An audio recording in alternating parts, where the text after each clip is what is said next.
गरीब आहिनि, मिसकिन आहिनि, हिननि खे व्हीलचेयरनि जी ज़रूरत आहे। असांजे पाड़े में 4 छोकिरा जेके आहिनि माज़ूर आहिनि, ठीकु आहे न।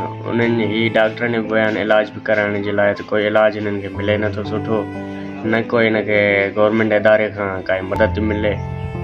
असां पाण था पीआरियूं, मानी टिकी आहे उहा बि पाण था खणी खारायूं पिया, तो पाण था विझूं पिया, बाक़ी हिननि जा हथ कमु नथा करनि, न जंघा न हथ। स्कूल वञो था? स्कूल न वेंदा?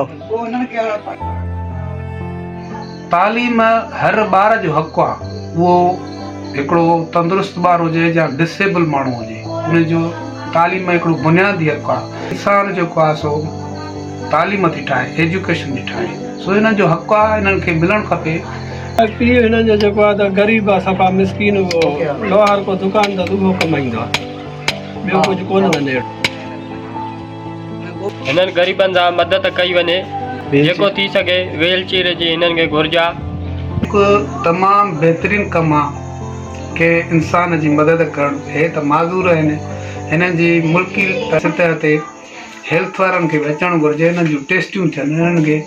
हे ग़रीब आहिनि, हिननि जेतिरी कमाई न आहे, हे जे हिकिड़े ॾींहुं दवा था वठनि त उन ॾींहुं हिननि खे बुखियो रहणो थो पए।